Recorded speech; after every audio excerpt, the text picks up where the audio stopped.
قابل صد احترام حاضرین مجلس،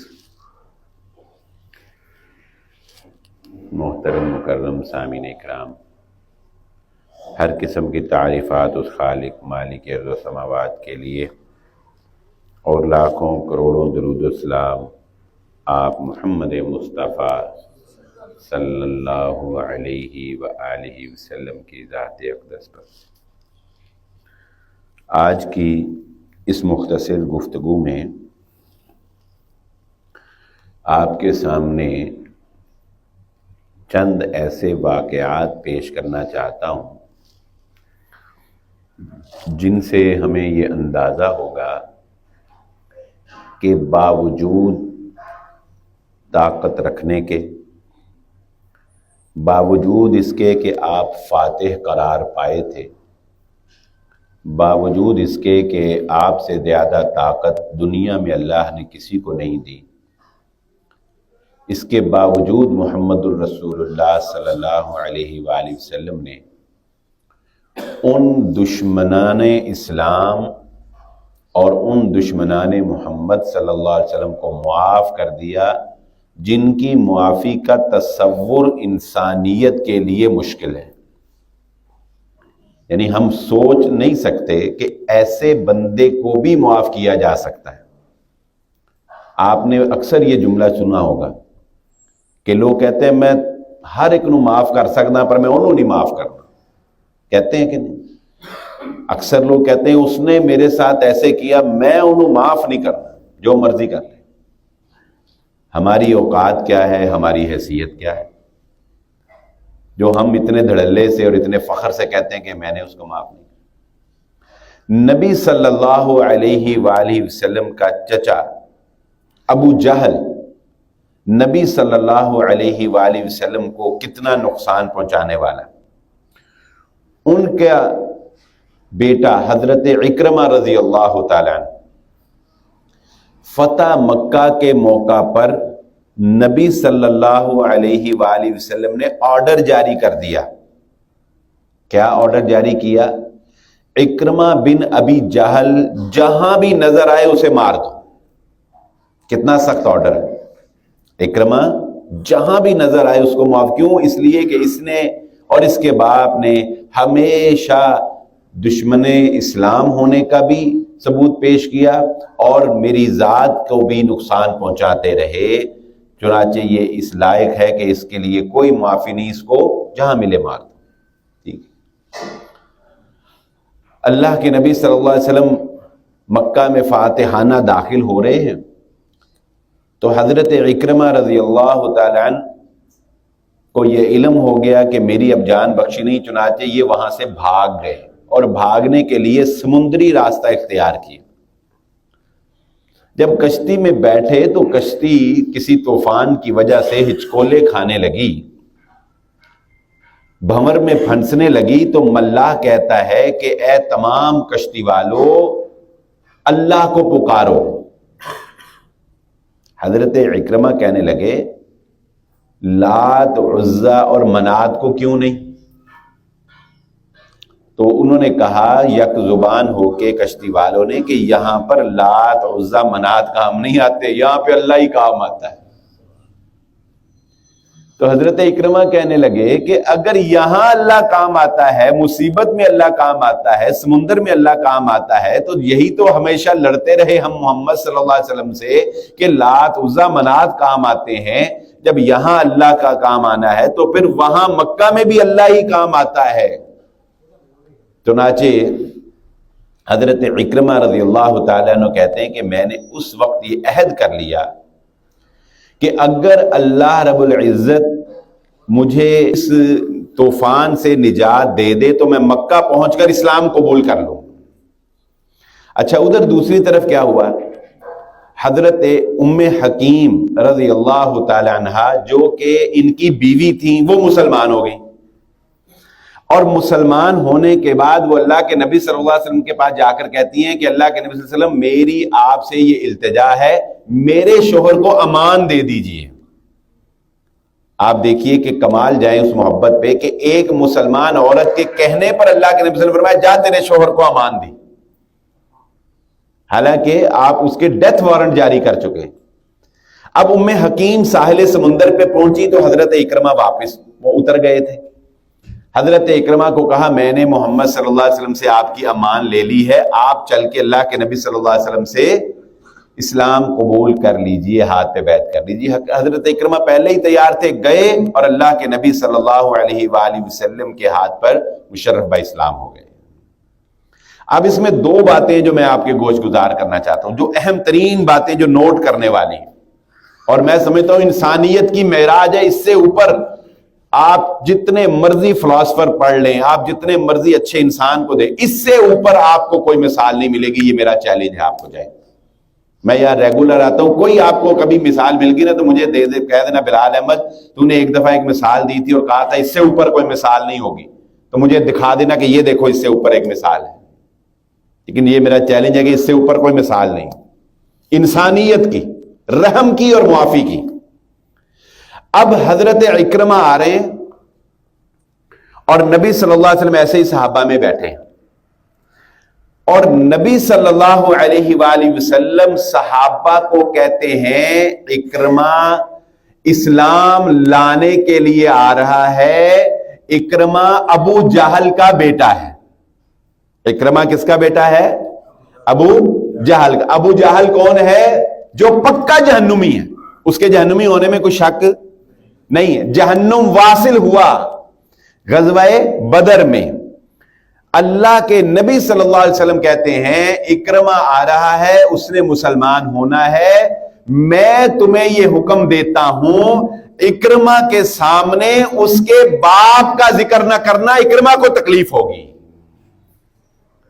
آپ مجھے بتائیے کوئی ایسی مثال دنیا میں آپ کو ملے گی کہ کہا جا رہا ہے کہ اس کا باپ جہنمی ہے، دشمن تھا میرا، لیکن اس کا تو باپ تھا نا، اس کا تو باپ، اس کے سامنے اگر تم ابو جہل کی باتیں کرو گے، اس کے جہنمی ہونے کی، برا بھلا کہنے کی، تکلیف کس کو ہوگی؟ کہا نہیں، یہی کافی نہیں۔ یہ تو چند مجلس کی بات تھی، آپ حضرت اکرمہ نے اسلام قبول کر لیا۔ حضرت اکرمہ جب معاشرے میں چلنے پھرنے لگے، لوگ کہتے تھے ابو جہل کا بیٹا جا رہا ہے۔ حضرت اکرمہ نے آ کے نبی صلی اللہ علیہ وسلم کو بات کی، اللہ کے نبی صلی اللہ علیہ وسلم نے صحابہ کو جمع کیا، جمع کرنے کے بعد خطبہ ارشاد فرمایا اور ایک قیامت تک کے لیے قانون بنا دیا، اور وہ قانون پتہ ہے کیا ہے؟ آپ صلی اللہ علیہ وسلم نے فرمایا لا تسب الاموات، یہ کافر کی بات ہو رہی ہے۔ آپ نے فرمایا کسی ایسے مردہ کو بھی برا نہ کہو جس کو برا کہنے کی وجہ سے کسی زندہ کو تکلیف ہوتی ہو۔ میں کہتا ہوں ہم تو انسانوں کو تکلیفیں دینے سے باز نہیں آتے، اللہ کی قسم۔ کوئی یہ سوچ سکتا ہے کہ اتنی اعلیٰ معراج اللہ کے نبی صلی اللہ علیہ وسلم کی کہ دشمن کو معاف کیا تو اتنے سچے دل سے معاف کیا کہ کہتے ہیں اس کے باپ، برے باپ کا بھی تذکرہ نہ کرنا کہ برے باپ کے تذکرے سے سچے بیٹے کو تکلیف ہوگی۔ اور ہم معاف کرنے کے بعد بھی دل میں کیڑ رکھتے ہیں، ہم معاف کرنے کے بعد بھی دل میں بغض رکھتے ہیں، ہم معاف کرنے کے بعد بھی دل سے معاف نہیں کرتے۔ اول تو پہلا درجہ ہمارا یہ، معاف کرتے ہی نہیں۔ پہلا تو یہ ہے کہ ہم کسی کو معاف کرتے، ہم سے کوئی برا کر کے جائے تو جائے کہاں، ہمیں کوئی غلط کہہ کے جائے تو جائے کہاں، اس کی ایسی کی تیسی، کیونکہ ہمیں اللہ نے چند ٹکے دے رکھے ہیں، یا ہمیں جسمانی قوت دے رکھی ہے، یا ہمیں زبان دے رکھی ہے، یا ہمیں کوئی دو ٹیلی فون کرنے آتے ہیں، ہم کہتے ہیں نہیں اس کی ایسی کی تیسی، اس کو میں بتا کے چھوڑوں گا کہ میں کون ہوں۔ پہلے تو ہماری اوقات یہ ہے، لیکن اگر چلے کوئی ہمارا زور نہ چلے تو ہمیں معاف کرنا ہی پڑے تو دوسرا طریقہ ہمارا یہ ہوتا ہے، ہم کہتے ہیں معاف تو کر دیتا ہے لیکن میرا دل صاف نہیں ہوتا۔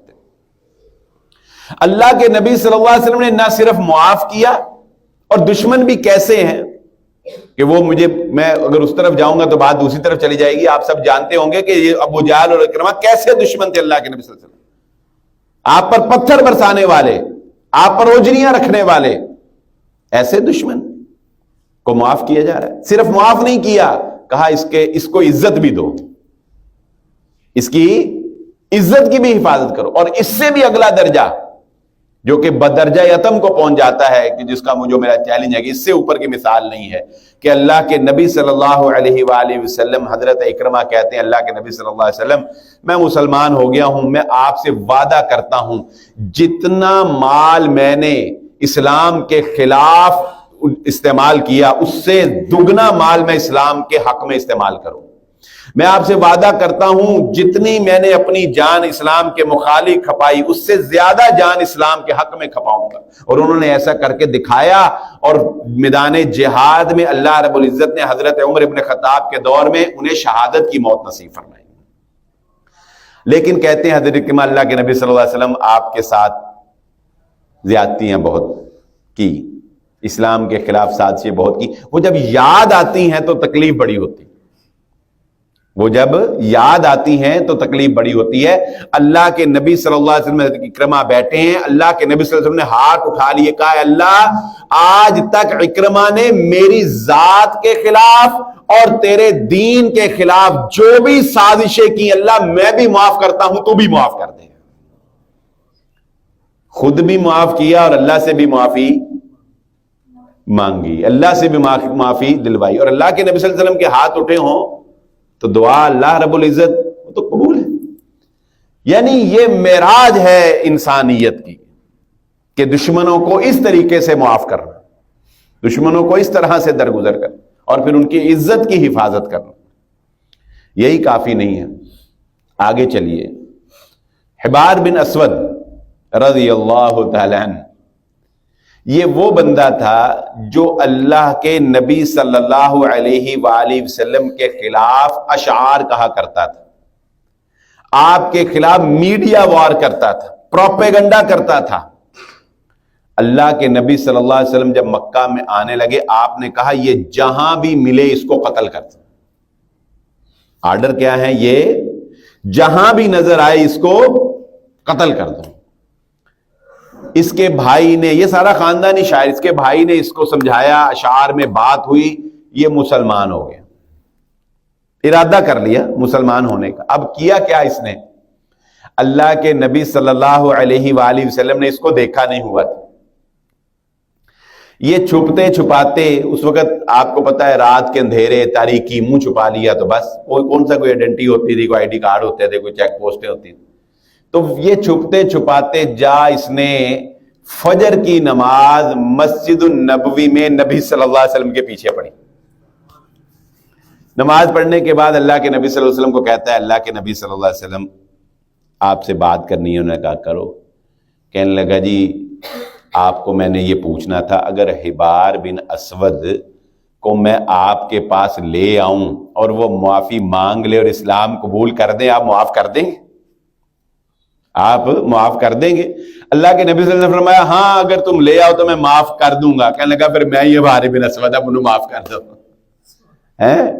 کہنے لگا پھر میں ہی ہوں. اللہ کے نبی صلی اللہ علیہ وسلم جب اس نے کہا نا میں ہی ہوں، صحابہ نے تلواریں نکال لی، اس وقت کھڑے ہوئے تلواریں نکال لی. اللہ کے نبی صلی اللہ علیہ وسلم نے فرمایا نہیں، یہ پیچھے مارا جاتا تو مارا جاتا، اب جب ہمارے سامنے آگے اس نے معافی مانگ لی اب اس کی معافی قبول ہے. اللہ کے نبی صلی اللہ علیہ وسلم نے اس کو معاف کر دی. ڈیتھ وارنٹ جاری ہوئی. آگے چلیے، میرے دن سے نام نکل گیا. یہ وہ شخص تھا جس کا اب ہم تذکرہ کرنے لگے ہیں، جس نے اللہ کے نبی صلی اللہ علیہ وآلہ وسلم کی بیٹی کو تکلیف پہنچائی تھی. اور یہ بات ایک باپ سمجھ سکتا ہے کہ وہ ہر بات برداشت کر سکتا ہے مگر بیٹی کی تکلیف برداشت نہیں کرتا. اور جس کی بیٹی دکھی ہوتی ہے اس کے لیے پورا جگ دکھی ہوتا ہے. اللہ سب کی بیٹیوں کو خوشیاں نصیب فرمائے. آپ دیکھیں کہ حضرت زینب رضی اللہ تعالیٰ عنہ مکہ سے مدینہ جا رہی ہیں. اس شخص نے راستے میں حملہ کر کے نیزے سے ان کے سواری کو زخمی کیا. وہی نیزہ حضرت محمد رسول اللہ صلی اللہ علیہ وسلم کی بیٹی زینب کو اس نے لگایا. آپ اس وقت پریگننٹ تھی، حاملہ تھیں. اس زخم کی وجہ سے آپ کا حمل ضائع ہو گیا اور بعد میں وہی زخم جو ہے وہ حضرت زینب کی وفات کا باعث بنا. یہ وہ بندہ تھا، اللہ کے نبی صلی اللہ علیہ وسلم نے فرمایا اس نے میری بیٹی کو تکلیف دی ہے، اس نے اسلام کے خلاف سازشیں کی ہیں، یہ جہاں نظر آئے اسے قتل کر دو. وہ بندہ بھی چھپتے چھپاتے محمد الرسول اللہ صلی اللہ علیہ وسلم کے پاس آ گیا، آپ نے اس کو بھی معاف کر دیا. آپ بتاؤ بنتی ہے معافی؟ میری آپ کی عقل میں بنتی ہے معافی؟ جب طاقت بھی ہو، طاقت اتنی کہ اشارہ ہی کرنا ہے نا، بس لا دو گردن، گل ختم، اتنی طاقت ہے، منہ سے بھی نہیں کہنا، آنکھ کے اشارے سے اگر اشارہ کر دیتے نا رسول اللہ صلی اللہ علیہ وسلم تو صحابہ گردن اتار دیتے۔ اتنی طاقت کے باوجود اللہ کے نبی صلی اللہ علیہ وسلم نے اس کو بھی معاف کر دیا۔ یہی کافی نہیں، وحشی بن حرب رضی اللہ تعالی عنہ، انہوں نے کیا کیا؟ کائنات میں اس وقت محمد الرسول اللہ صلی اللہ علیہ وسلم کے بعد سب سے افضل انسان حضرت حمزہ رضی اللہ تعالی، نبی صلی اللہ علیہ وسلم کے رضائی بھائی بھی اور باپ جیسا چچا۔ یتیم بچے کے لیے چچا باپ کی جگہ ہی ہوتا ہے، اور محبت کرنے والا چچا، دفاع کرنے والا چچا، بھتیجے کی خواہش پر ایمان لانے والا چچا۔ یہ وحشی بن حرب کے پاس ایک مہارت تھی، ان کے پاس ایک خاص ہتھیار تھا جسے یہ چھوٹا نیزہ اپنے لیے رکھتے تھے، اور اس پہ ان کا نشانہ بڑا پکا تھا، اور یہ جنگ ایسے نہیں لڑتے تھے تلوار سے دو بدو ہو کے، ان کا کام تھا ٹارگٹ کلنگ۔ یہ ٹارگٹ کرتے تھے اور گھات لگا کے خاموشی کے ساتھ وہ دور سے اس نیزے کا وار کر کے بندہ مار دیتے۔ اور یہ ہندا کے غلام تھے، حضرت ہند رضی اللہ تعالی عنہ جو ابو سفیان رضی اللہ تعالی عنہ کی بیوی ہیں، حضرت امیر معاویہ رضی اللہ تعالی عنہ کی والدہ ہیں، یہ بھی بعد میں مشرف با اسلام ہو گئی۔ اب دیکھیے وحشی بن حرب نے حضرت حمزہ رضی اللہ تعالی عنہ کو شہید کیا۔ اللہ کے نبی صلی اللہ علیہ وآلہ وسلم نے ان کے بھی ڈیتھ وارنٹ جاری کر دی۔ جتنے بندے میں آپ کو بتا رہا ہوں یہ وہ ہیں جن کے نبی صلی اللہ علیہ وسلم نے ڈیتھ وارنٹ جاری کیے ہوئے تھے، یہ جہاں ملے مار دینا۔ اسلام میں عام حکم نہیں ہے ہر ایک کو مارنے کا، جو بندہ اپنے گھر میں رہے نا اس کو مارنے کا حکم نہیں ہے، مگر ان کے لیے حکم تھا گھر میں بھی ہوں گھر سے نکال کے مارنا، بیت اللہ میں ہوں بیت اللہ سے نکال کے مارنا ہے، غلاف کعبہ کو پکڑا ہو مار دو۔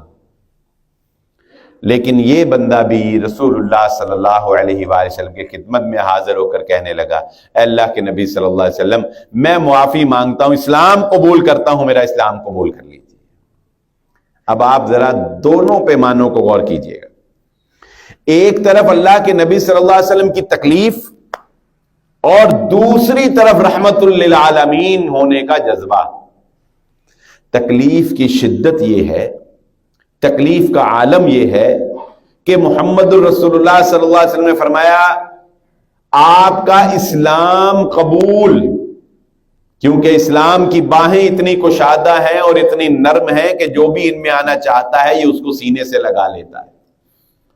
آپ مسلمان ہو گئے، آپ کا اسلام قبول، آپ کا ایمان قبول، لیکن میں محمد صلی اللہ علیہ وسلم کو اپنے چچا کی تکلیف اتنی ہے کہ آپ سے یہ کہتا ہوں میرے سامنے آنے کی کوشش نہ کیجیے گا، بار بار میرے سامنے نہ آیا کیجیے گا، آپ کو دیکھ کے مجھے اپنا چچا یاد آ جاتا ہے۔ کتنی تکلیف ہو، لیکن ایک دفعہ بھی یہ نہیں کہا کہ میرے چچا کو تو نے کس بے دردی سے مارا، میں تجھے کیسے معاف کر دوں، نہیں کوئی معافی نہیں، حالانکہ آپ کو اختیار تھا۔ اس کے باوجود اپنے چچا کے قاتل کو معاف کیا، اور پھر انہوں نے بھی یہ کہا وحشی بن حرب رضی اللہ تعالیٰ عنہ نے کہ مجھے یہ بات ہمیشہ تکلیف دیتی تھی کہ میں نے محمد الرسول اللہ صلی اللہ علیہ وسلم کے چچا کو شہید کیا، تو میں پھر اللہ سے دعا کرتا تھا یا اللہ مجھ سے اس کے متبادل اسلام میں بھی کوئی ایسا کام لے لے کہ چلو کوئی تھوڑا میرے دل کو سکون ہو۔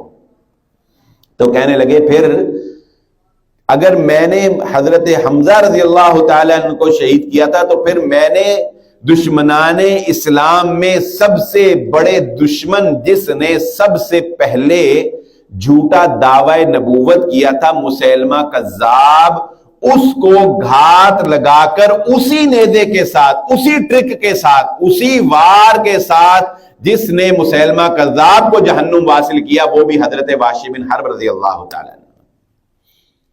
پھر یہ تھوڑا دل کو سکون ہوا کہ چلو وہ بدلہ میں نے لینے کو۔ اور یہاں میں آپ کو ایک اور بڑی مزیدار حدیث سناتا ہوں۔ اللہ کے نبی صلی اللہ علیہ وسلم فرمایا اللہ تعالیٰ مسکراتا ہے ان دو آدمیوں پر جن میں سے ایک قاتل ہوتا ہے ایک مقتول ہوتا ہے، دونوں جنتی ہوتے ہیں. ایک قاتل ہے ایک مقتول ہے، دونوں جنتی.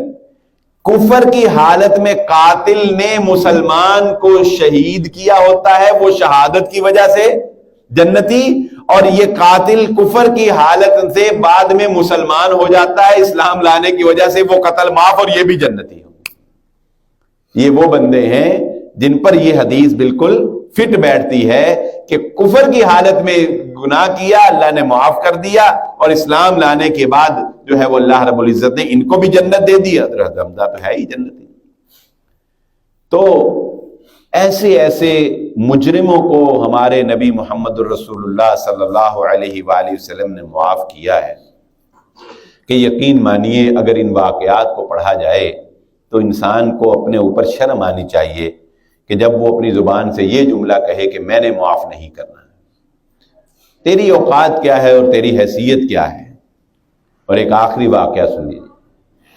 حضرت ہند، یہ عربی میں ہند نام ہے لیکن اردو میں عام طور پہ ان کو ہندا کہہ دیا جاتا ہے، تو ٹھیک ہے کوئی نہیں، ہندا بھی اگر کہیں تو بات تو سمجھ آئی جاتی ہے، ناموں میں اتنا اختلاف ہو جاتا ہے. یہ حضرت ابو سفیان رضی اللہ تعالیٰ عنہ کی بیوی ہیں اور فتح مکہ پر یہ مسلمان نہیں ہوئی تھی. حضرت ابو سفیان مسلمان ہو گئے، یہ نہیں ہوئی تھی. تو جانتے ہیں انہوں نے اسلام کیسے قبول کیا؟ فتح مکہ سے ایک دوسرے تیسرے دن یہ اپنے گھر سے باہر نکلیں کسی کام کے لیے، تو جب بیت اللہ کے پاس سے گزری تو دیکھا کہ صحابہ اکرام بیت اللہ کے ارد گرد عبادت کر رہے ہیں. کوئی طواف کر رہا ہے، کوئی سجدے کر رہا ہے، کوئی رکوع کر رہا ہے، کوئی قرآن پڑھ رہا ہے. واپس گھر آ کر کہنے لگیں حضرت ابو سفیان رضی اللہ تعالیٰ عنہ کو، مجھے محمد صلی اللہ علیہ وسلم کے پاس لے جاؤ، میں نے اسلام قبول کرنا ہے. حضرت ابو سفیان کہنے لگے خیر ہے، ایک دم ہی تمہارا ذہن کیسے بدل گیا؟ ابھی تو فتح مکہ پہ بھی تم نہیں مانی. تو کہنے لگیں کہ میں نے آج اصحاب محمد کو عبادت کرتے دیکھا ہے، جس خلوص اور خشوع سے وہ عبادت کر رہے تھے، میرا دل چاہتا ہے کہ میں بھی اس طرح عبادت کروں، میں مسلمان ہونا چاہتا ہوں. اتنی ان کی عبادت میں حلاوت تھی کہ عبادت دیکھ کر مسلمان ہو رہے ہیں. نبی صلی اللہ علیہ وسلم کے پاس گئیں اور جا کر کہا اللہ کے نبی صلی اللہ علیہ وسلم مجھے اپنی بیعت میں لے دیجئے. اللہ کے نبی صلی اللہ علیہ وآلہ وسلم نے کہا قبول. انہوں نے کہا انہوں نے ہاتھ آگے کیا کہ مجھے ہاتھ پہ بیعت کرنی. اللہ کے نبی نے فرمایا میں محمد صلی اللہ علیہ وسلم عورتوں سے ہاتھ نہیں ملاتا، میں ہاتھ پہ بیعت نہیں کرتا. پھر اللہ کے نبی صلی اللہ علیہ وسلم نے انہیں کچھ نصیحتیں کی. ایک آخری سی بات اسی حدیث میں سن لیں. کچھ نصیحتیں کی، یہ بات ہمارے خلاف ہی جاتی ہے پر چلو اتنے کڑے بڑھیاں بیٹھی ہیں جی، کار نہیں دسری جا کے. اللہ کے نبی صلی اللہ علیہ وسلم نے ان کو کہا کہ آپ نے چوری نہیں کرنی، زنا نہیں کرنی، جو بھی اسلام نے کہا ہے. تو یہ کہنے لگی اللہ کے نبی صلی اللہ علیہ وسلم میں خاندانی عورت ہوں، یہ عادتیں مجھ میں نہیں. اور واقعی نہیں تھی. خاندانی بندہ بہرحال وہ عادتوں سے اس کی ایک اپنی ایک عادت ہوتی ہے. تو کہنے لگی آزاد عورت ہوں، خاندانی عورت ہوں، یہ عادتیں مجھ میں نہیں ہیں. ہاں لیکن میرا خامن جو ہے نا وہ کنجوس بندہ ہے. کہنے لگی کہ میرا خامن جو ہے، اسی سے نبی صلی اللہ علیہ وسلم کو پتا لگا کہ یہ کون ہے. آپ کو پتہ ہی نہیں تھا کون عورت. تو وہ کہنے لگی اللہ کے نبی صلی اللہ علیہ وسلم اگر میں کبھی چھپ چھپا کے ضرورت کے لیے ابو سفیان کی جیب سے کچھ نکال لوں تو اجازت ہے؟ اللہ کے نبی صلی اللہ علیہ وسلم نے فرمایا چل اجازت ہے. یعنی یہ نہیں کہ بڑے پیسے ہزاراں چ نہیں، لیکن بندہ کنجوس ہوئے، سوٹ بھی نہ لے کے دیندا ہوئے، سرخی پاؤڈر بھی نہ لے کے دیندا ہوئے، کوئی بچیاں واسطے بھی کچھ نہ دیندا. اب آپ کو ایک مزے کی بات سناؤں. ایک دفعہ ہمارا فورمین نا مجھے صاف کرتے نا جمعرات کو، فورمین آیا میرے پاس صاف کرنے کے لیے. میں نے اس کو کہا میں کہ لے بھی اج نا چاہ تیرے کو پینی. وہ کہنا جی ٹھیک ہے کوئی گل نہیں، چاہ تینوں پلا دینے. میں نے کہا تھا انہیں انکار تو نہیں کر رہا تھا. میں نے کہا چاہ تیرے کو پی. انہیں نا جی 500 روپیہ دیا. وہ خیال سی چاہ آئے گی 40 2 کپ آن گے 80 روپے لگن گے. میں نے اپنے سیل مین اس کا میں کہا چاہ لایا، وہ 3 کپ چاہ لے کے آیا. لیاقت دی چاہ 120 روپے دا کپ. باقی جڑے پیسے بچے وہ بسکٹ شسکٹ لے کے 500 دا پورا انہیں حساب دیتا لو 500 دی چاہ ہو گئی. وہ کہنا یار چاہ بہت مہنگی. میں کہا جی اسی تو یہی پینے. وہ کہنے چائے پی اس نے. وہ مجھے پتا کیا کہتا بلال صاحب جدو میں گھروں نکلن لگا نا تے میری بیگم نے میرے کو نا 500 روپیہ منگیا تے میں انہوں کہ میں نہیں دینا تے وہ کہندی منو نہیں دتا تہاڈا کتے نکل جانا ہے کہندا منو نہیں سی پتا اتنے نکل گیا ہے کہندا یہ چاہ مجھے دین چ نہیں تھی کہ یہ بھی منو پلانی پی سکتی اور وہ بھی 500 دی چاہ کہندا میں سوچن دیا وہ 500 اتنے نکل گیا میرا یہ خرچہ نہیں سی میرے دین چ تو اللہ کے نبی صلی اللہ علیہ وسلم نے بیویوں کو یہ اجازت دی ہے اگر کبھی آپ کی جیب سے کوئی 100-50 وہ نکال لے تو غصہ نہ کریا کرو وہ تہاڈا ہی قصور ہے کہ تسی نہیں دیندے تو پھر بیچاریاں نوں انہاں کتے کرنا پینا. تو اللہ کے نبی صلی اللہ علیہ وسلم نے حضرت ہندا کو یہ اختیار دیا کہا ٹھیک ہے کوئی نہیں تھوڑا بہت نکال لینا. اور پھر نبی صلی اللہ علیہ وسلم کو پتا چلا کہ پھر نبی صلی اللہ علیہ وسلم نے پوچھا اچھا کہ تم ہندا ہو ابو سفیان کی بیوی؟ انہوں نے کہا جی ہاں میں ہندا ہوں. اللہ کے نبی صلی اللہ علیہ وسلم نے فرمایا تیرا اسلام بھی قبول ہے، جا میں نے تجھے اپنے چچا کا خون بھی معاف کیا. ایسی عظیم مثالیں جو ہیں یقین مانیے کہ دل کانپ اٹھتا ہے اور ہم حیران ہوتے ہیں کہ انسانیت اس قدر عظیم جو ہے وہ محمد الرسول اللہ صلی اللہ علیہ وآلہ وسلم کو اللہ نے عطا کی تھی. آپ رحمت للعالمین تھے. آج کی اس گفتگو کا خلاصہ یہی ہے کہ اپنے اندر رحم پیدا کریں، معافی کا جذبہ پیدا کریں. اگر ہمارے نبی اتنے بڑے بڑے جرم معاف کر سکتے تھے، ہمارے جرم کیا جرم؟ ہمارے مجرموں نے کیا کیا ہوتا ہے؟ اللہ کے نبی صلی اللہ علیہ وسلم نے اتنے بڑے بڑے جرم جو ہے وہ معاف کر دیے اور طاقت رکھنے کے باوجود معاف کر دیے. اللہ رب العزت سے دعا ہے اللہ مجھے اور آپ کو جو کہا اور جو سنا سمجھنے کی اور عمل کرنے کی توفیق عطا فرمائے. وآخر دعوانا الحمدللہ رب العالمین.